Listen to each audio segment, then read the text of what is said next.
بسم اللہ الرحمن الرحیم۔ السلام علیکم ورحمۃ اللہ وبرکاتہ۔ معزز ناظرین، میں ہوں آپ کا ہوسٹ محمد انس عطا اور آپ دیکھ رہے ہیں میرا یوٹیوب چینل عظیمت ٹی وی۔ ناظرین، ہماری ویڈیو دیکھنے کے لیے آپ نے وقت نکالا، آپ کا بہت بہت شکریہ۔ ناظرین، ہماری آج کی ویڈیو سلسلہ سیرت النبی صلی اللہ علیہ وآلہ وسلم کے حوالے سے قسط نمبر 4 ہے۔ معزز ناظرین، پچھلی قسط میں بات چل رہی تھی کہ ابرہہ نے خانہ کعبہ پر حملہ کی ٹھانی تو حضرت عبد المطلب نے ان کو جواب دیا، اونٹوں کا مالک میں ہوں اور کعبہ کا مالک اللہ۔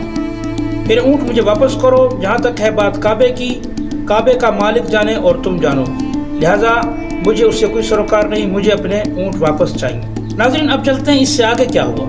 قریش اتنی بڑی فوج سے لڑ کر کعبہ کو بچانے کی طاقت نہ رکھتے تھے، لہٰذا حضرت عبد المطلب نے انہیں کہا کہ اپنے بال بچوں اور مال مویشی لے کر پہاڑوں میں چلے جائیں تاکہ ان کا قتل عام نہ ہو۔ پھر وہ قریش کے چند سرداروں کے ساتھ حرم کعبہ پہنچے اور اللہ کے حضور اپنی کمزوری کا اظہار کر کے دعا مانگی کہ وہ اپنے گھر کی خود حفاظت فرمائیں۔ مورخین نے حضرت عبد المطلب کی جو دعائیہ اشعار نقل کیے ہیں وہ یہ ہیں: الہی، بندہ اپنے گھر کی حفاظت کرتا ہے، تو بھی اپنے گھر کی حفاظت فرما۔ کل ان کی صلیب اور ان کی تدبیر تیری تدبیر پر غالب نہ آنے پائے۔ صلیب کے آل کے مقابلے پر آج اپنی آل کی مدد فرما۔ اے میرے رب، تیرے سوا میں ان کے مقابلے میں کسی سے امید نہیں رکھتا۔ اے میرے رب، ان سے اپنے حرم کی حفاظت فرما۔ یہ دعائیں مانگ کر حضرت عبد المطلب بھی سرداران قریش کے ساتھ باقی اہل مکہ کے پاس پہاڑوں میں چلے گئے۔ ناظرین، دوسرے روز ابرہہ نے مکہ پر حملہ کا حکم دیا اور وہ مکہ میں داخل ہونے کے لیے آگے بڑھا، مگر حیرت انگیز طور پر اس کا خاص ہاتھی محمود مکہ کی طرف چلنے کے بجائے یکا یک وہیں بیٹھ گیا اور بے پناہ کوششوں کے باوجود بھی اپنی جگہ سے نہ ہلا۔ مگر جب اس کا منہ شام کی طرف کیا گیا تو اٹھ کر چلنے لگا اور یمن کی طرف رخ ہوا تو ادھر بھی دوڑنے لگا، مگر مکہ کی طرف اسے چلانے کی کوشش کی جاتی تو 1 انچ ادھر نہ بڑھتا۔ نتیجتاً باقی ہاتھیوں سمیت سارا لشکر بھی اپنی جگہ انتظار میں رکا ہوا تھا۔ ابھی وہ اسی چکر میں پھنسے تھے کہ اللہ کے قہر نے ان کو آ لیا اور اللہ کے حکم سے ابابیلوں کے جھنڈ ان پر نازل ہو گئے۔ ہر ابابیل کی چونچ اور دونوں پنجوں میں سنگریزے دبے ہوئے تھے۔ ابرہہ اور اس کے لشکر کے وہم و گمان میں بھی نہ ہوگا کہ ان کے ساتھ کیا ہونے والا ہے۔ ابابیلوں نے عین ان کے اوپر آ کر وہ سنگریزے گرانا شروع کر دیے۔ ناظرین، وہ سنگریزے کہاں تھے؟ وہ تو اللہ کا عذاب تھا، جس پر جہاں گرتے بجائے صرف زخمی کرنے کے کسی چھوٹے بم کی سی تباہی مچا دیتے۔ اللہ کے گھر پر حملہ کرنے کی جرت کرنے والوں کے لیے کہیں کوئی جائے پناہ نہ تھی۔ ناظرین، تھوڑی ہی دیر میں ابرہہ اپنے 60,000 کے لشکر اور 13 ہاتھیوں سمیت سنگریزوں کی اس بارش میں اپنے انجام کو پہنچا، اور یوں پہنچا کہ جیسے کھایا ہوا بھوسا ہو۔ ہر طرف انسانی لاشیں چیتڑوں کے روپ میں پڑی تھی۔ یہ واقعہ 571 عیسوی میں محرم کے مہینہ میں مزدلفہ اور مینا کے درمیان وادی محصب کے قریب معصر کے مقام پر پیش آیا۔ جس سال یہ واقعہ پیش آیا، اہل عرب اسے عام الفیل کہتے ہیں، جبکہ اسی سال اسی واقعہ کے 50 دن بعد آپ صلی اللہ علیہ وسلم کی ولادت مبارکہ ہوئی۔ معزز ناظرین، جب حضرت ابراہیم علیہ السلام نے حضرت اسماعیل علیہ السلام کے ساتھ مل کر خانہ کعبہ کی تعمیر کی تو آپ کی تبلیغ سے قبائل جرہم و قطورہ نے دین ابراہیمی قبول کر لیا اور اللہ کو ایک خدا مان لیا۔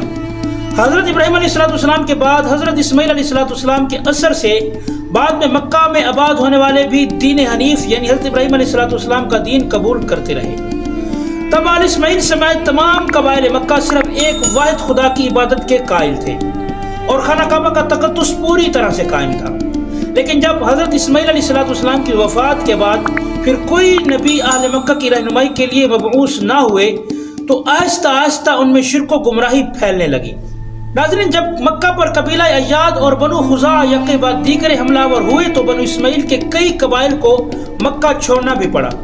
تب یہ لوگ برکت کی غرض سے کعبہ کا ایک پتھر بھی اپنے ساتھ لے گئے۔ کعبہ سے نسبت کی وجہ سے وہ اس کی بہت تعظیم کرنے لگے۔ اس تعظیم کا اثر یہ ہوا کہ آہستہ آہستہ آنے والے وقت میں ان کی آل اولاد نے خود اسی پتھر کو معبود مجازی کا درجہ دے دیا۔ اس طرح ان میں شرک رائج ہونا شروع ہوا۔ لیکن حقیقی معنوں میں عربوں اور خصوصاً اہل مکہ میں باقاعدہ شرک و بت پرستی کا آغاز حضرت ابراہیم علیہ السلام سے کم و بیش 2500 سال بعد ہوا، جب بنو خزاعہ نے مکہ پر قبضہ کیا۔ عربوں میں بت پرستی کا آغاز کرنے والا قبیلہ خزاعہ کا سردار عمر بن لہج تھا۔ یہ شخص خانہ کعبہ کا متولی تھا۔ ایک بار وہ جب شام گیا تو وہاں سے اس نے لوگوں کو بتوں کی پرستش کرتے دیکھا۔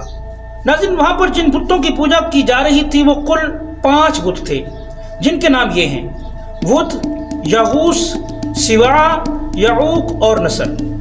ان بتوں کو قوم نوح علیہ السلام پوجا کرتی تھی۔ یہ شخص وہاں سے ان کے بت ساتھ لے آیا اور واپسی پر ان کو جدہ کے ایک مقام پر دفن کر دیا۔ جب مکہ واپس پہنچا تو وہاں مشہور کیا کہ اسے اس کے تابع جن نے ان بتوں کا پتہ بتایا ہے جنہیں قوم نوح پوجا کرتی تھی۔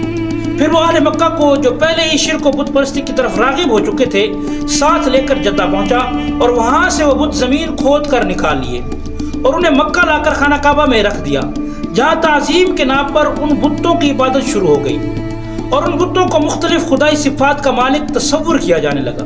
آہستہ آہستہ اہل مکہ خود نئے نئے بتوں کو ڈھالنے لگے اور تب بہت سے ایسے بت بنائے گئے جن آنے والے دور میں مشرکین عرب میں بے پناہ اہمیت حاصل ہوئی۔